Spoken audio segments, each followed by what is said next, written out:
All right, guys, I'm back with more facts.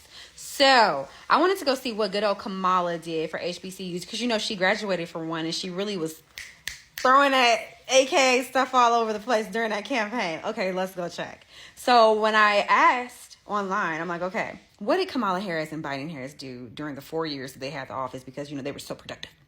So and then it told me that she and Biden dedicated $16 billion to HBCUs. I'm like, man, that is a lot of freaking money. So I went ahead and said, I want to know, where is the $16 billion? Okay, so I found an article that explained what the $16 billion was. So 11.4 billion went to the American Rescue Plan. I was like, man, that is a lot. But that doesn't really sound like it's for HBCUs. It sounds very general. So I went to research, what is the American Rescue Plan? The American Rescue Plan was signed into law by Biden in 2021, and it was designed to enable all Americans to respond to and recover from the impacts of COVID-19. I thought they were saying that went to HBCUs. That doesn't sound like it went to HBCUs. It literally went to just America in general. That's not specific to HBCUs. It literally, what they did was they made this multi-billion-dollar fund, and then it was broken out into a bunch of different grants and challenges where they were just handing out $500 million awards to 32 industry-led workforce training partnerships, and then they gave $1 billion to 21 coalitions and $100 million to 51 grantees.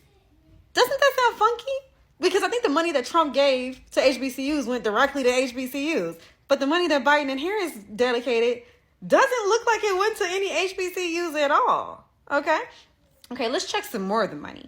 They have a $2.4 million project called Project Serve that was supposed to be for emergency funds to help HBCUs recover from violent and traumatic events. So then I looked that up because I like to Google stuff.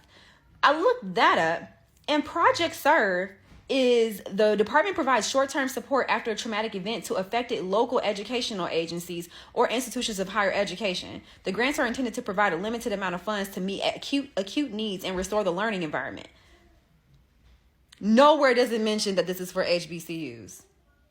Nowhere does it say it's explicitly for or even geared towards HBCUs. So that's the problem that I have with good old Kamala, however y'all say her name. I really could care less. It's not important to me. What is important is do what you say and say what you're going to do and be very clear about it. And to date, she just looked like a bunch of talk to me. A bunch of talk. And the only reason I'm bringing this up is because a lot of you are like, he hasn't done anything for HBCUs. But it looks like he's actually has much more receipts than people you wanted to vote for and the people that you claim love everybody. Because all I see is a grand money laundering scheme. Where is that $17 billion? Because it doesn't look like it got into the hands of any HBCUs. And if an HBCU wants to chime in or tell me hey, I received some of that funding in 2021, I would love to hear from you. Because, yeah, I just don't see it. And like I said, I would love to know where that money went. Because it doesn't look like it went to where it was supposed to be. Because the funding that Trump allocated actually went where it was supposed to go. Yeah. Funny.